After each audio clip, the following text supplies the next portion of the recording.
I'm going to start just firstly by quickly running through the agenda, which I hope you can all see on the screen here.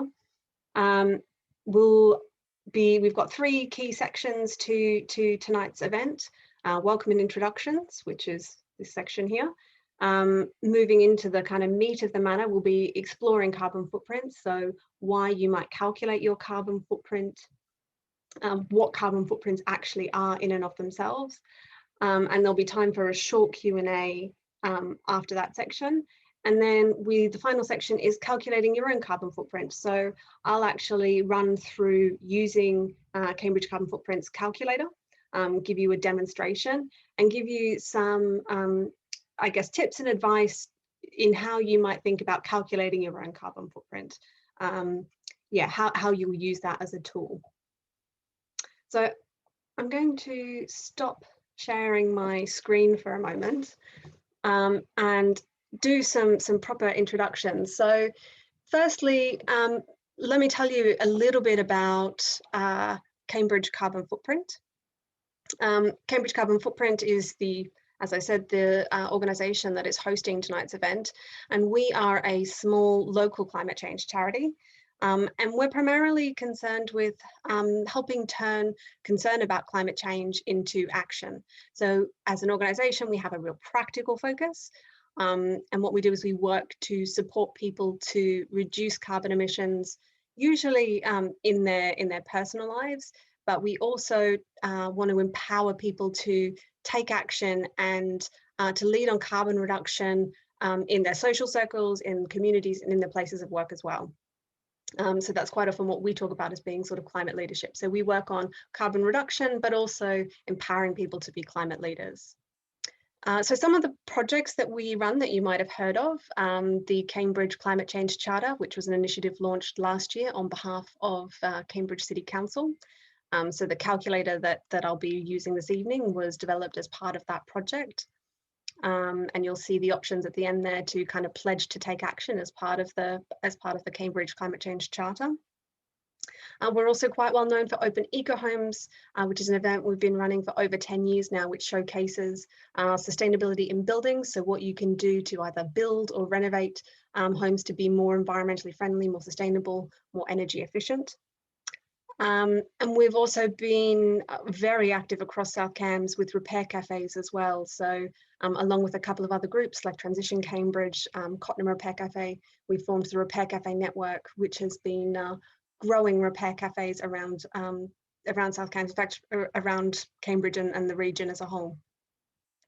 And we've also got a new project, which people probably haven't yet heard about, which is Net Zero Now. So that's a project which is being funded very generously by South Cambs District Council, which will help us to delve deeper into empowering leaders across South Cambs communities. So it'll be a training program to kind of network and train up climate leaders around the district.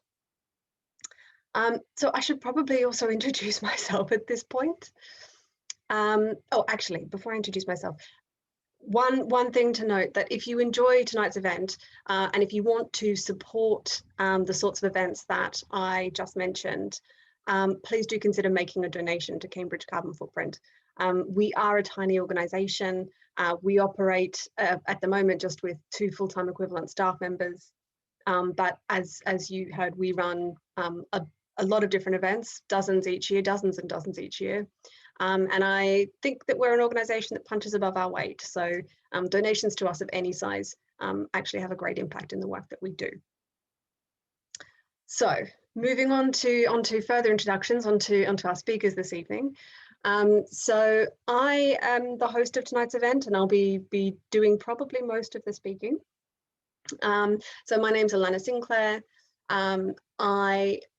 You might hear from my accent, I'm originally from Australia.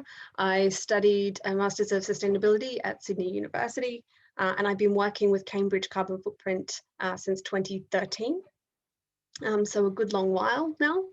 I got started working with Cambridge Carbon Footprint because my Masters of Sustainability told me all about the problems and how hard they were to solve. But I found that taking action and being part of an organisation and practically getting on and doing something helped to bring a sense of optimism that was really lacking before. So I'm really pleased to be able to share some of that optimism with you this evening and share some of the things that we can practically do together. And I'm joined tonight by Tom. I don't know, Tom, if you want to turn your video on and wave your hand, say hi. I don't know, you can hopefully see Tom. So there he is. Tom is our Open Eco Homes manager. He is a CCF trustee. He's been involved with CCF for a very long time. So he will be helping to manage the chat this evening, maybe answering some of your home energy questions if you have any of those. He's pretty good on that topic, and many topics actually. So he might jump in on the Q&A. We'll see. And we're joined here this evening as well by Councillor Jeff Harvey, who's here representing South Cambs District Council. As I mentioned, South Cambs are the organisers of the Environmental Sustainability Fortnight, which tonight's event is part of, and they're the funders for Net Zero Now project. So in recent years, South Cambs have launched their own significant climate initiatives, both within the council and also in support of community action. So I'm going to hand over now to Jeff to say a few words about South Cambs and what they're doing on climate. Yeah,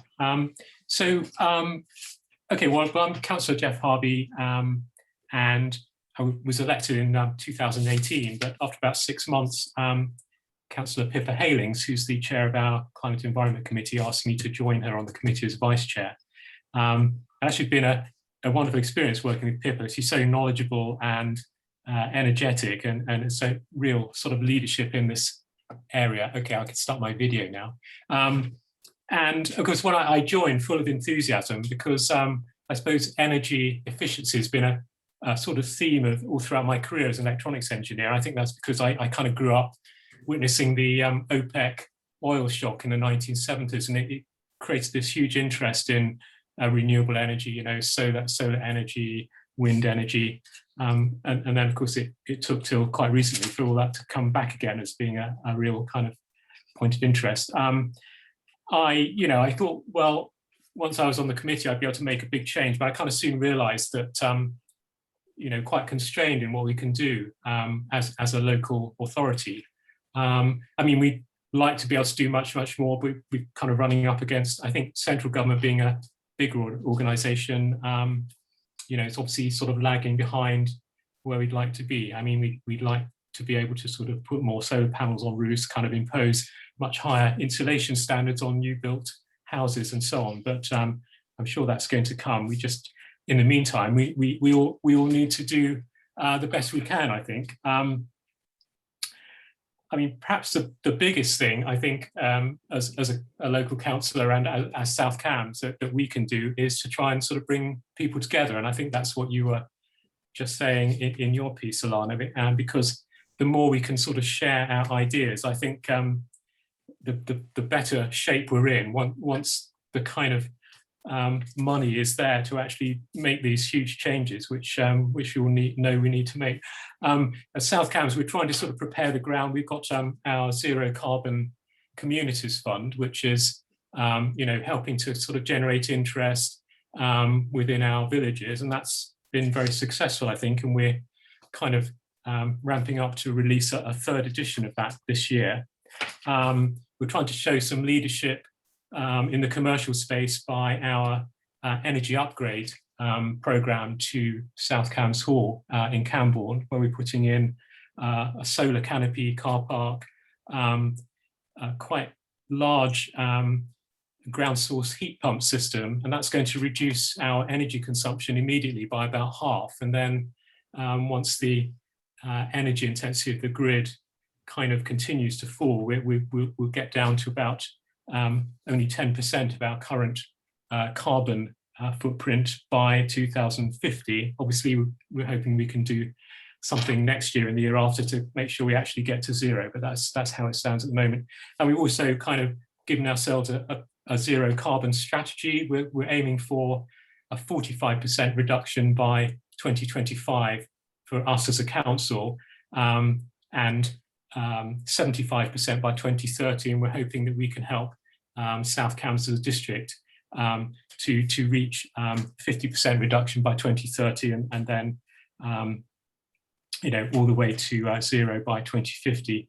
I suppose in my own sort of personal life, I've tried to learn a bit. I had an air source heat pump installed in the summer, and one of the biggest revelations from that for me was actually it really kind of was quite marginal, keeping up with the really cold snap we had a few weeks ago.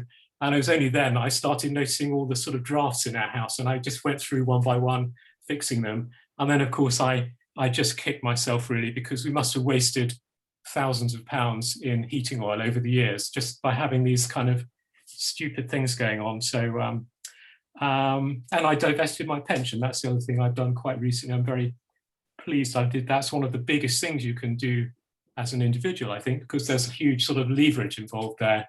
I mean, you're kind of taking quite sort of significant money and denying that to the oil industry to go and sort of start a new oil well somewhere in a pristine wilderness. And I brought a motion to South Cambs full council a couple of weeks ago, trying to suggest that the council pension fund takes climate risk into account in choosing future investments. And I'm hoping that's going to be a big impact too. So I think just to sum up then, the biggest impact we can all have is actually just by talking to each other and sharing our ideas, which is hopefully what we'll do this evening. On behalf of South Cambridgeshire District Council, I'd like to thank Emma Dyer, by the way, is an officer who's helped organise this, and Cambridge Carbon Footprint for putting on this evening. So thank you very much. Oh, thank you, Jeff. And it's nice to hear that, South Cambs is doing what it can despite the difficulties. And nice to hear that obviously you've been sort of trying to do what you can as well. I mean, that's it. We have to put one foot in front of the other and, head towards those big goals. I'm aware that other people might have also had trouble with their video when they started. Please do feel free to pop your video on if you'd like. It is always nice to be able to see people. So if you want to and you're able, please do feel free to pop your video on. We will have some opportunities to ask questions, so do feel free to put those in the chat at any time, or if you've got any comments or useful bits of advice for other people as well. Sort of as Jeff said, we're all in this together. We've all done things already ourselves, so please do share anything in the chat that might be useful for other people. That's always really, really welcome. So I'm going to share my screen again. So hopefully you can all see that now. Does that come up? Yeah, okay, excellent. All right, so we're going to start exploring carbon footprints. One moment. Okay, so why we would calculate a carbon footprint, what carbon footprints actually are, and why we think they're useful. I mean, it's in our name. We think they're pretty useful, and why we think that more people should use them too. So why would we calculate a carbon footprint? I mean, it's a pretty big question with a pretty big answer, I would say. It's because we care. Eventually, at the bottom of it, it's because we care. Lots of people are worried about climate change, concerned about the impacts that it's going to have on nature, on the plants and animals. I think people are already aware that, the seasons are changing. People are concerned about the effects on agriculture, concerned about the world that we're going to leave for future generations. I know a lot of people are concerned about the impacts on our global neighbours and on issues of quality or inequality, rather. And I think, there are lots of different reasons. I mean, there's as many reasons as there are people really about why we might be concerned about climate change. But the truth is that in the UK, we do care about climate change. We are very concerned about it. So 61% of Brits are extremely or very worried about climate change, and 26% of us are somewhat worried. And despite the pandemic, in February this year, 26% of Brits, so over a quarter of Brits, were still ranking the environment as the most important issue facing the UK. So that's behind only health, the economy, and Brexit. So, you know, overwhelmingly, really, despite everything that's going on, climate is still a big concern for people in the UK. And so, I mean, I think one of the key things that if we want to take action on climate change, if we need to reduce our emissions. And to reduce our emissions, at first, we really need to understand where they're coming from. And that's how carbon footprints can help. So, So what is a carbon footprint? Basically, it is a measure that sums up all of the greenhouse gases produced as a result of our activities. So you can calculate a carbon footprint of an individual good that you buy, or a service indeed. You can calculate a carbon footprint as an individual, as an organization, a community, or indeed entire countries. We can talk about, you know, the carbon footprint of the UK, for example. One thing that I would say, I mean, I talk about, you know, calculating carbon footprints, and, you know, we talk about having a carbon footprint calculator. One of the things that I usually point out is that actually carbon footprints aren't calculations at all. They are only ever estimates. We cannot know all of the carbon emissions, you know, from the production, the transport, the distribution of all of the goods that we buy. We can't know that exactly ever. All we can ever do is make an estimate. So carbon footprints are usually an estimate and a tool to help understand where emissions are coming from. The useful thing, I think, about carbon footprints is that it provides a framework to break things down in a way that enables you to take action on them. So when we look at carbon footprints for individuals, for example, we typically break it down into 4 key areas. So food, energy, transport, shopping. And these are all areas over which we have direct control. So we can understand where our emissions are most coming from, whether it's from we have a really high footprint because we, for example, eat lots of red meat and cheese, or maybe we have a really high carbon footprint because our transport emissions are really high, perhaps because we fly a lot. So by calculating our carbon footprint, we get a framework for analysing where our own personal emissions are coming from, and what we can do about it. It gives us a baseline on which to measure our change as well. So we want to reduce our emissions. If we are looking at preventing climate change, we need to take action. So the UK government is doing, you know, is taking action. So, you know, for example, these are some of the commitments that they have made recently. So revising the Eat Well guide to talk about reducing the consumption of meat, installing heat pumps, ending the sale of petrol and diesel cars, and investing more money in public transport. And the big one, which was sort of alluded to earlier, was the government goal. So Jeff talked about getting to net zero. So the UK has set a goal of getting the UK to net zero carbon emissions by 2050. I mean, sooner would be better, but net zero carbon emissions by 2050 is the current UK goal. And I think the interesting thing to note here is that to get to net zero by 2050, we actually all need to be involved in that journey. So the Committee on Climate Change, who recommended this goal to the UK government, they estimate that 60% of the changes needed to get us to net zero emissions by 2050 will require change on an individual or a household level. So it's something that we all need to get involved in. I mean, if you think about those changes that I mentioned that the government's doing, so encouraging, more public transport, installing measures in the home, sorry. So installing heat pumps and ending the sale of petrol and diesel cars. Those are all actions actually that we as individuals or as households need to be involved in. And so calculating carbon footprints can help us in a number of ways. The information that you get when you calculate your own carbon footprint is personal. So, you put the information in as to how you live. And it helps you to understand the carbon emissions over which you have direct control in your life.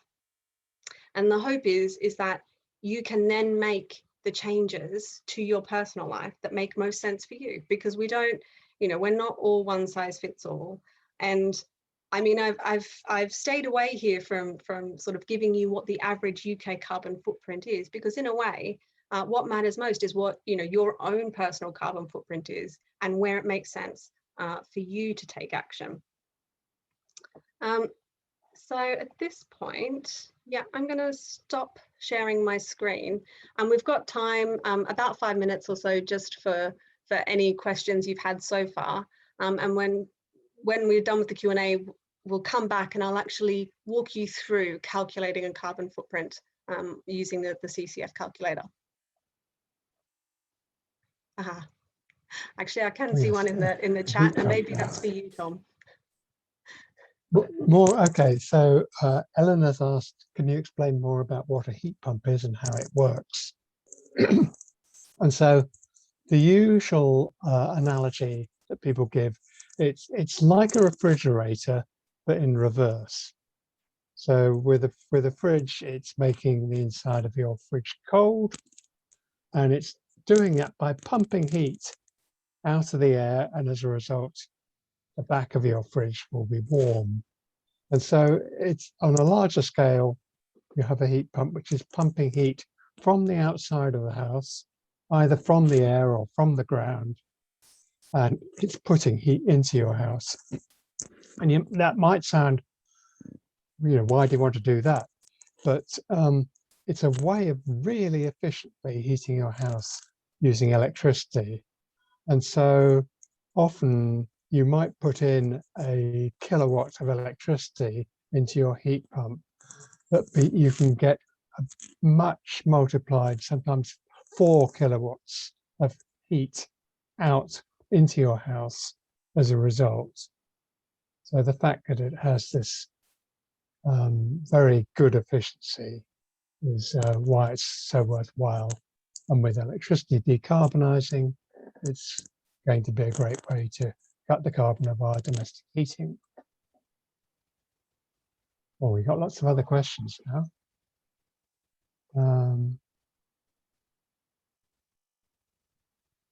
So Ruth Lambert's saying, has COVID lowered our carbon footprint for us?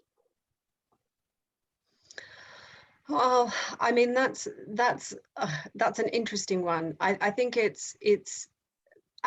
depends is the answer. For some people, staying at home, means dramatic reductions in the amount that they're traveling. So maybe they're, driving much less.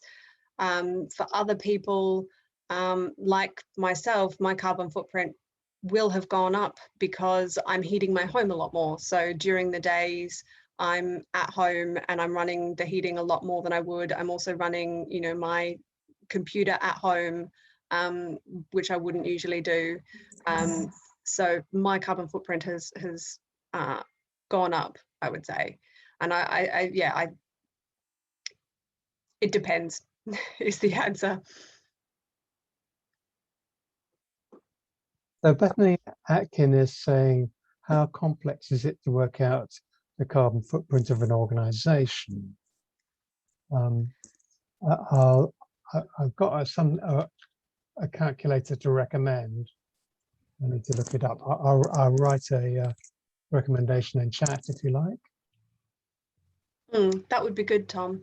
I mean, I think it can be complicated to do a carbon footprint of an organization or of a business, for example. I mean, if it's a small organization, you know, 1 or 2 people, a small premises, you know, maybe you're running a services organization rather than sort of selling goods. That could be relatively simple, you know, more akin to, say, doing a personal carbon footprint. But, you know, the more complex your organization is, the more complex your operations, the more complex it will be to calculate your carbon footprint. So there are, you know, calculators out there. So Tom obviously is going to recommend one. And there are also organizations out there who are, you know, geared up to help businesses and organizations to calculate carbon footprints, because it isn't, yeah, if you have a complex organization, it isn't necessarily going to be straightforward. But you don't have to leap in at the deep end. There are simpler, you know, measures that you can look at as well. Yes, and Jennifer's put the Carbon Trust in the chat. They would be one of the first places to look if you're an organization wanting to look at calculating your carbon footprint, or look at other ways of sort of benchmarking your environmental impact.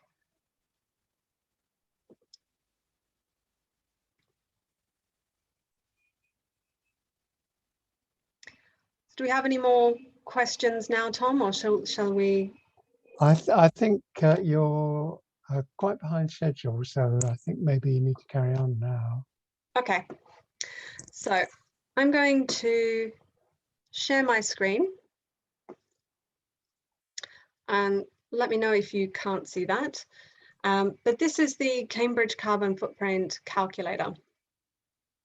So I'm going to run you through calculating my own personal carbon footprint, and I'll give you a little bit of you know, my thinking as to why I'm filling it in the way that I am as we go along.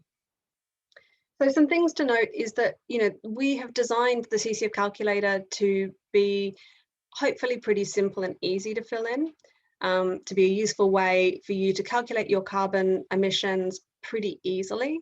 But it's not going to be the world's most accurate carbon footprint, but deliberately so, because we want it to be really easy. You're not going to have to go away and get all of your bills unless you want to. That's a choice. So you can make it as easy or as complicated as you would like. And if you fill it in, you know, without going and getting your bills, you'll get a rough and ready calculation, but that should hopefully be enough to actually give you some information to act on. So let me get started by actually popping in some of my details. So I own my home, and we do have an EPC certificate. Well, yeah, an EPC. So you can choose how you fill in the carbon footprint calculator.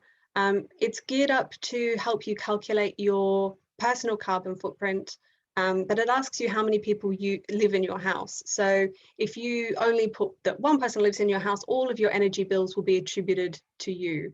But if you put in multiple members, then those energy bills will be split across the different members of the household.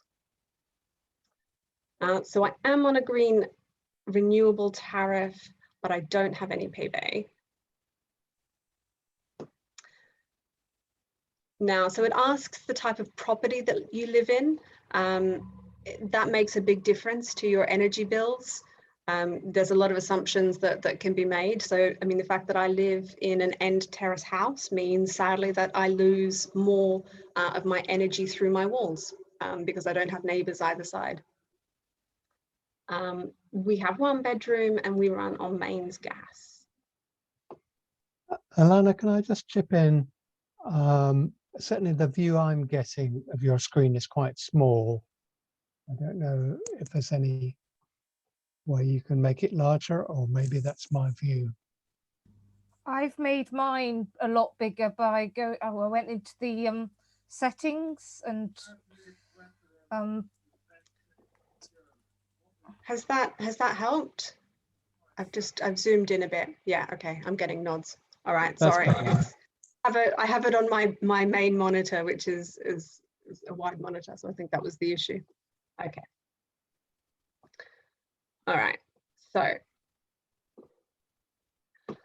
my windows are secondary, no, sorry, they're double glazed. There we go.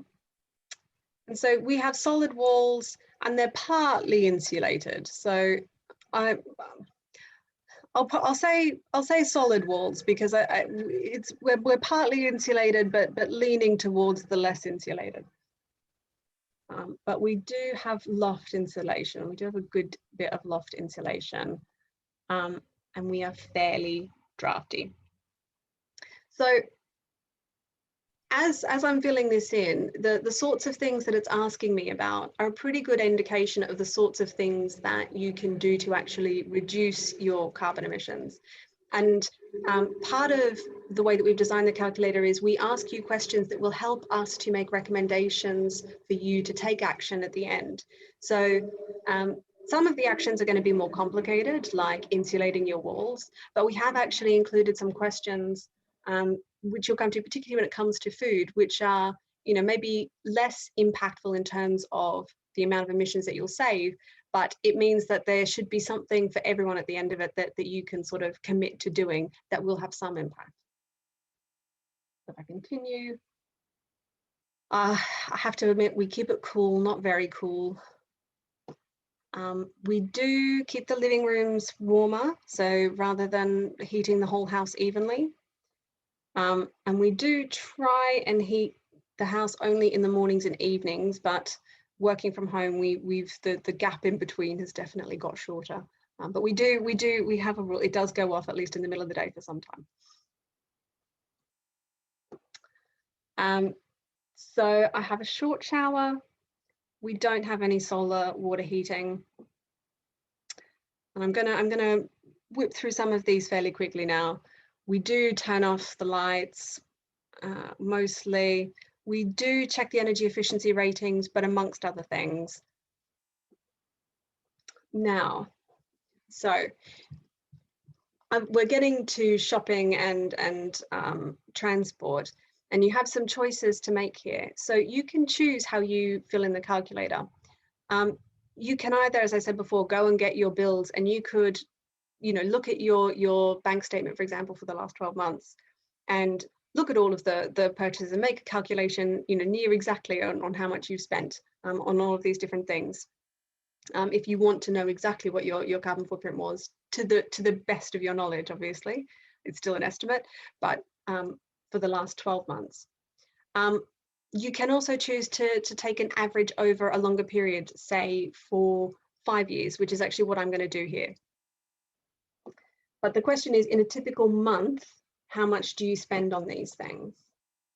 So in a typical month, we don't spend too much on these things.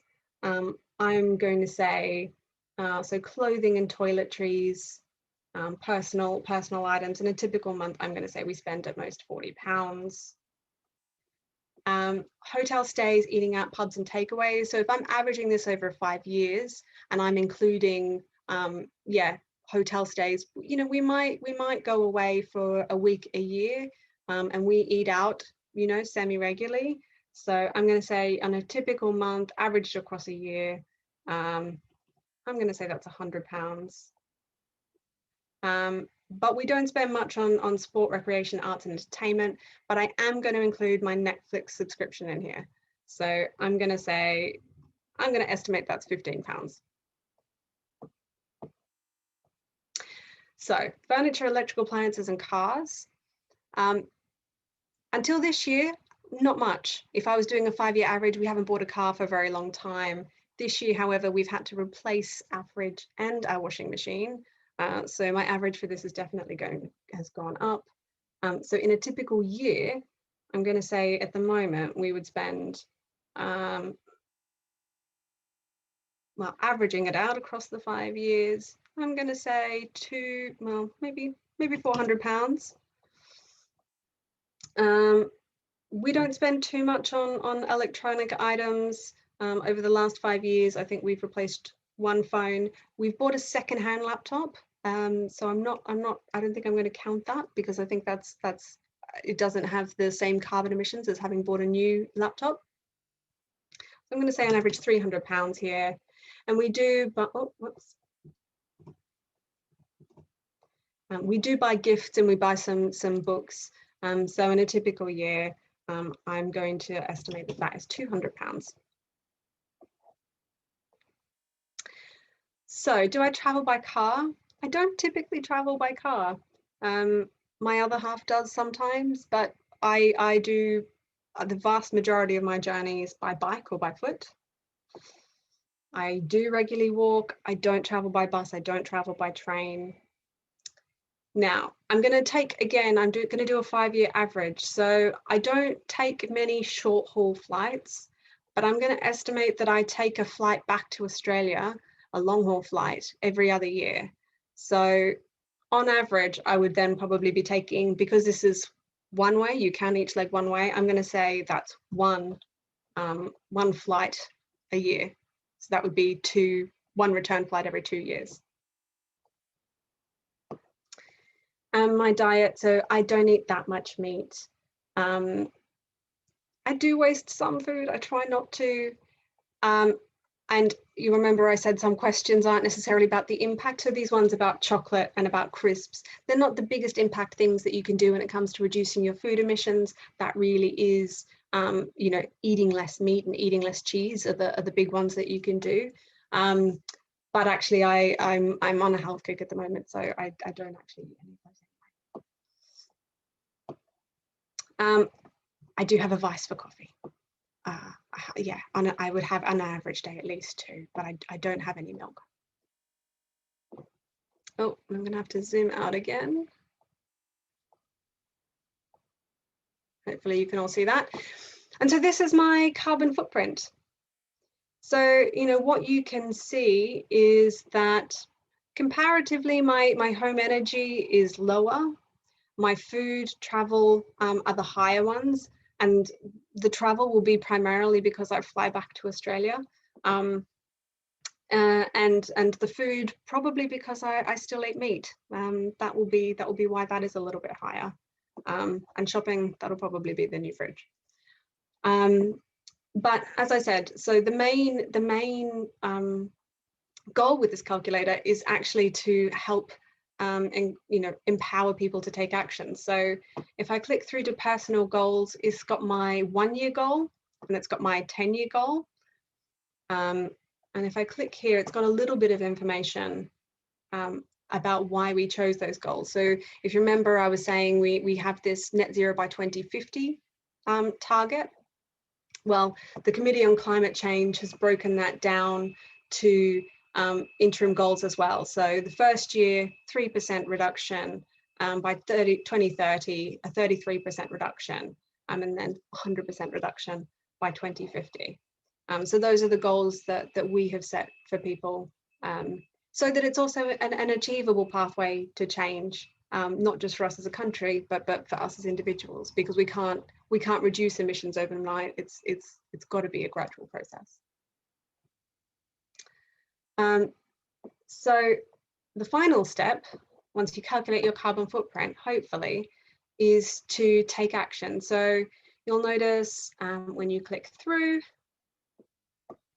that it gives you options in 2 key areas. So measuring and reducing emissions, and also demonstrating climate leadership.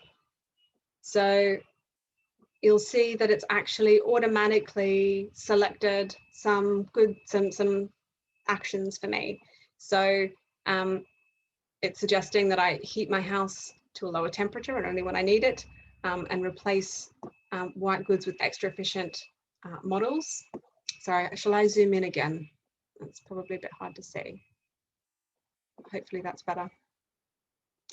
And so there's a little bit more information on why you might want to take those actions when you look at the little green eyes. And it also gives a star rating as well, so that you can see, you know, which actions are going to have more impact than others. And it's suggested joining or starting a carpool. Actually, I think this is remembering my answers from earlier. I think these aren't fresh. I maybe should have cleared my cookies. And there are actions for food and for shopping. And so it will automatically suggest one in each area for you, but you can pick one or as many as you like. If you want to, you could tick them all. I wouldn't recommend ticking them all. I would recommend picking the ones that are achievable and sort of focusing on those. And so it will ask you to select measures for reducing your emissions and also something for demonstrating climate leadership. I mean, that's something that we think is quite important at CCF, that, you know, it's important that we do what we can. But I guess coming back to what Jeff said earlier, actually starting the conversation is incredibly important as well. And you can't put a star rating on that in terms of what carbon emissions will be reduced, you know, because of a conversation that you've had. But actually, you know, the more that we do those sorts of things, the more that we, you know, encourage others around us to start to reduce their emissions as well. And then, yes, finally, you would pledge to take action. And on the next page, it will give you a summary of what your selected actions are. And you can sign the Cambridge Climate Change Charter and pledge to take those actions. And you can also, I forgot to show you this, you can also download a copy of your carbon footprint as well. So you can keep a record of where you are now, and you can look at that again in, say, 12 months' time and see how you've got on, how much of an impact the actions that you have taken, your pledge actions, how much impact that's had in reducing your carbon footprint. So I'm gonna stop sharing my screen now. And I wonder if anyone has any questions.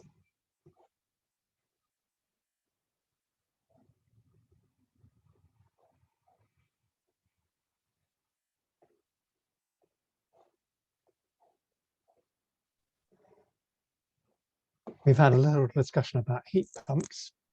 I'm just seeing that.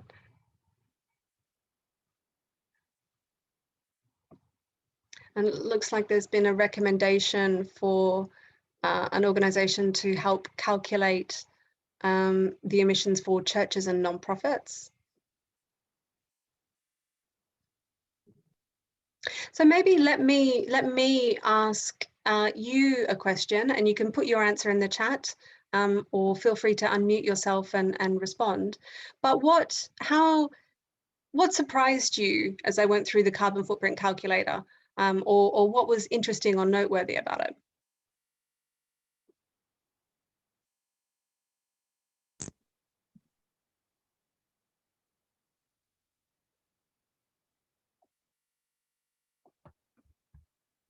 Perhaps I should say, Ruth Lambert is asking, would a new Zoom business be carbon reducing? A new Zoom business. Ruth, do you want to, I'm not sure. Do you mean a new online business, which is all electronic? Yeah. So if it was just a sort of service-based business conducted at home and just sort of, you know, meetings online. Yeah.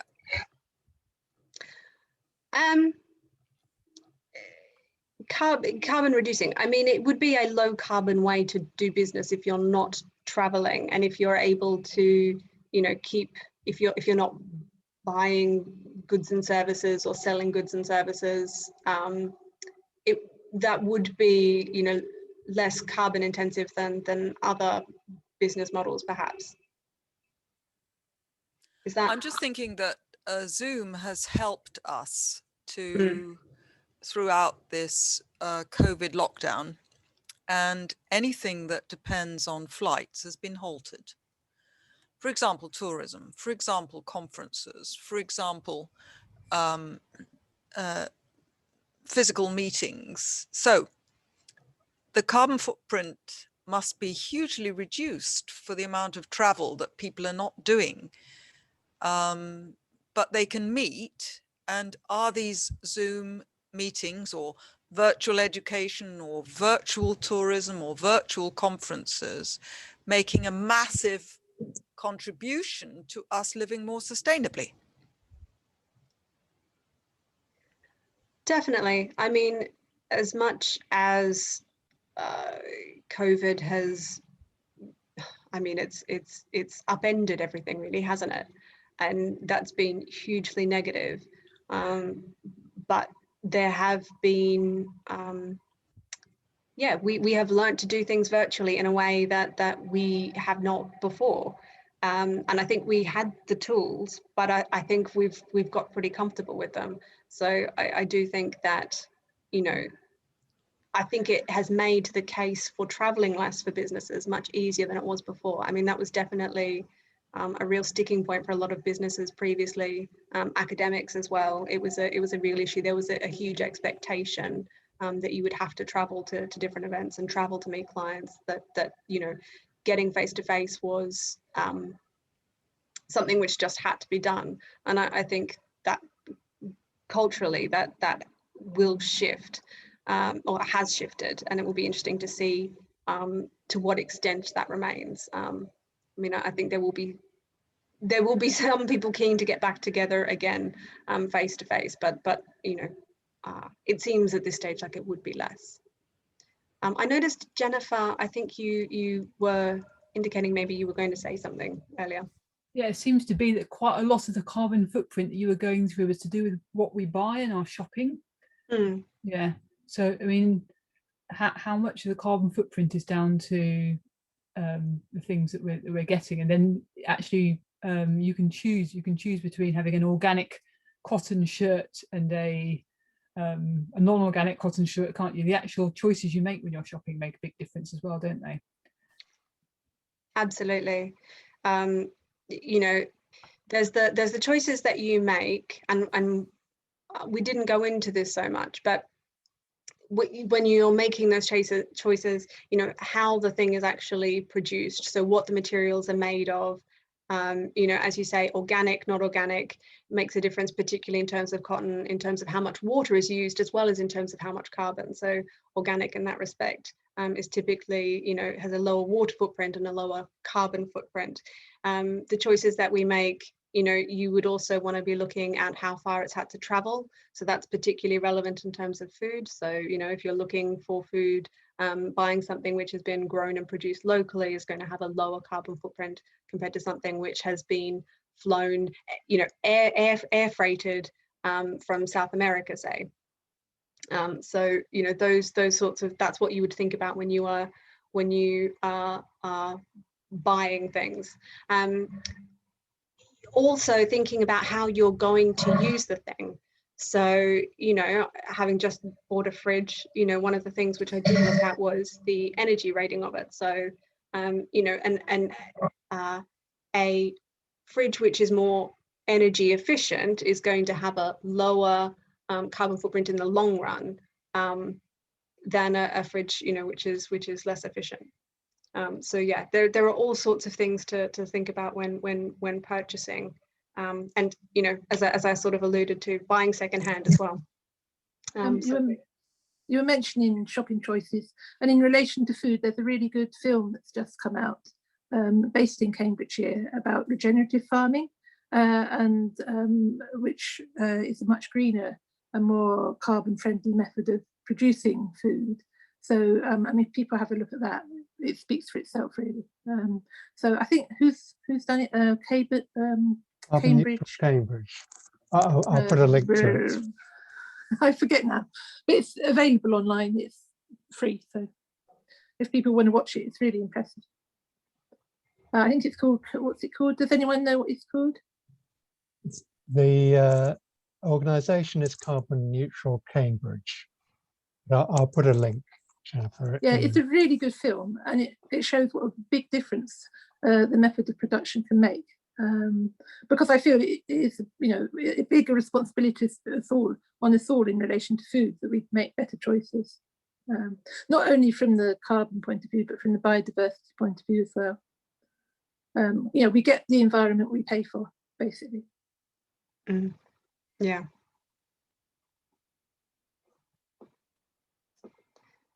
Other questions, Tom? So Ellen's got some interesting comments about shopping. Do you want to unmute Ellen and put those to us? Yeah, sure.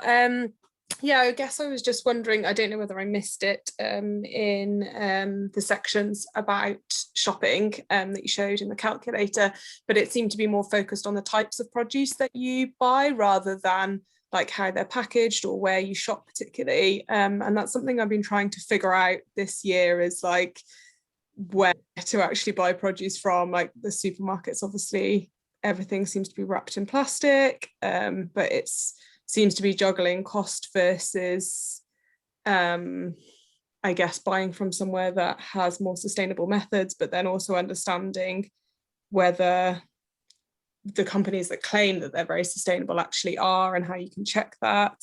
I bought from Oddbox, and not a lot of their stuff, but some of their stuff still came in plastic, and I was quite surprised. And yeah, so I guess I just wondered if you have any tips or comments on that.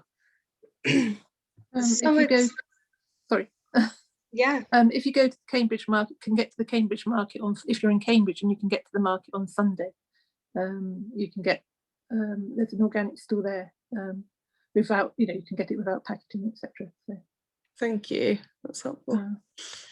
And another one, I think they're on the markets. I'm not sure if they're on Sunday, but Full Circle in Cambridge, they do deliveries as well, and they've opened a shop in the last year, do a lot of packaging free products, and they deliver to quite a number of villages, at least the ones close into Cambridge. So Full Circle, I mean, practically speaking, are good ones to look out for. I mean, speaking about more broadly about plastic and packaging, it's a tricky one. I mean, plastic in general, there is a carbon footprint associated with that, but depending on what it is, it's not necessarily better or worse than other packaging. So, for example, a plastic bag could actually have a lower carbon footprint than a paper bag. It has other problems. Yeah, I mean, they absolutely do have other problems. But if you're just looking absolutely at carbon emissions, it's not necessarily always clear cut. And the other place where that comes into, and it's probably actually more important, is when it comes to food. There is perhaps for some a case to be made for some foods that some plastic packaging actually helps to reduce food waste. And I don't think that the industry has yet caught up with ways to completely do away with plastics. So I'm not surprised that, it is tough to get away from plastics. There are some good choices locally, but you're right, it's not yet something which is kind of like a widespread option. When you go to your local supermarket, or indeed one of the if you in quite a lot of places, like I live near Arbury Court shops, and the local greengrocer there, you can just use paper bags, and a lot of the food is produced locally. Les Barker, so put in the word for him. So Arbury Court shops, Les Barker. So if you go to local shops in your area, you might find that they're similarly, rather than going to the big supermarkets, go to the little ones. So I can see someone was just asking me to repeat about which bag has less carbon footprint. I don't have any hard and fast rules about which one is more or less carbon intensive. It does depend. In general, I would say the bag which has the least carbon footprint is the one that you take yourself, that you already owned. Aside from that, the ones that you get in the supermarket, it depends on the type of plastic it is. It depends on, how heavy the kind of paper bag is. The best option, if you possibly can, which I think Ellen was kind of getting at, is going packaging free where you can, and getting things without the plastic or without the paper, if that's at all possible. So we're coming to the end of the session. I'm happy to stick around for a little bit afterwards, but so that we can officially wrap things up on time, I do just have a few more slides to share very briefly. So I'm going to bring my slides back up again. And I'm also going to, while I'm running through this, I'm going to launch a poll just to get your feedback on tonight. But firstly, obviously, just a reminder to please calculate your carbon footprint. That's the address for the calculator there, cambridgecarbonfootprint.org//calculator. I would encourage you to all please go and, if you haven't already, obviously calculate your carbon footprint, and encourage other people to do it. You know, I genuinely believe that it is actually a really useful tool for people to help understand where their emissions are coming from and to find out ways to reduce them that make sense to you personally. I would also just say we do have an event coming up which you might find useful. So if you've gone and calculated your carbon footprint and you're looking for ways to reduce your emissions, we have an event called Your Carbon Footprint Question Time. And we've actually got speakers across the 4 areas of the carbon footprint, so covering food, home energy, travel, and shopping. And these speakers will be just talking about their personal experiences of working through those 4 areas of the carbon footprint and looking at what they could personally do. So it'll be a case study in what they have been able to achieve. And that is it, actually. One final plug. If you enjoyed this evening's event, if you like the work that we do, please do consider making a donation to Cambridge Carbon Footprint. On our website, it's cambridgecarbonfootprint.org/donate. And that is it. If you have any questions, please feel free to drop me an email. My email address is up on the screen there. It's alana@cambridgecarbonfootprint.org. But I will stick around for a few more minutes if there are any further questions. That was great. Thank you. Welcome.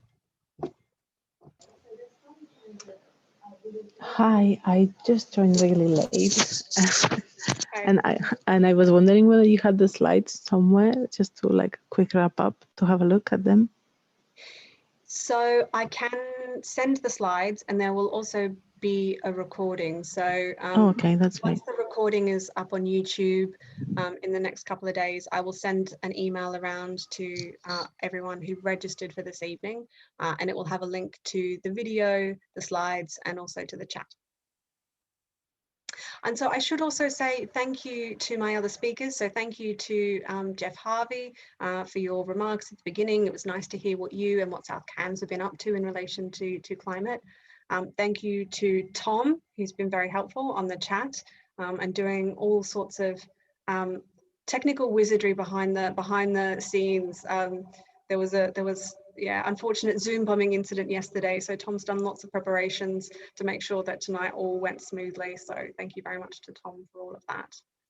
And thank you to South Cambs for organising the fortnight of events, and particularly to Emma Dyer, who has done a great job at finding a really interesting range of different speakers on climate and the environment. So thank you to everyone.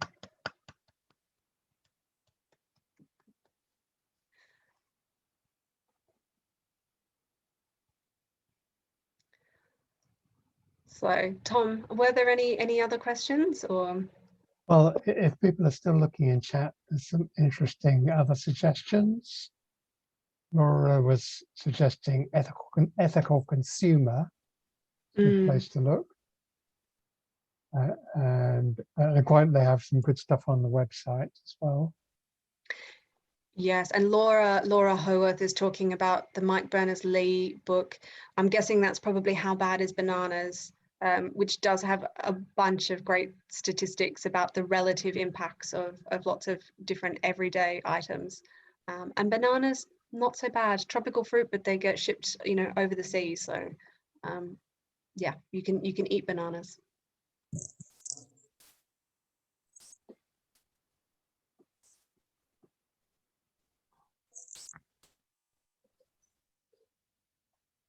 I actually, I was wondering about fish, because we there was this BBC show where they showed like a menu. There were different celebrities, and I don't know if you mentioned it already earlier in the session, but they mentioned fish, and I find there is really limited selection of fish if you want to go low carbon. Thoughts on that? So shellfish are good in general. So shellfish like mussels that can be grown on ropes, and so that you know, they don't need to go out into the ocean to collect them. But I agree that there's quite a lot of problem with the sustainability of both farmed and wild fish. Yes, I mean, it's not an area I know huge amounts about, aside from the fact that it is very difficult, and that, yeah, you've got the issues around fishing stocks and you know, sort of wild fish, but farming fish is, as I understand it, quite energy intensive. So it is difficult to get low carbon fish. It's, you know, obviously it's good in one sense in that you don't have the methane that you do with ruminants, but it's, yeah, if it's energy intensive in the way that it's farmed, then it's yeah, difficult. Line or mackerel is really low carbon because it's caught inshore and it's very seasonal. Not quite there. Later in the summer, there'll be lots coming up from Cornwall.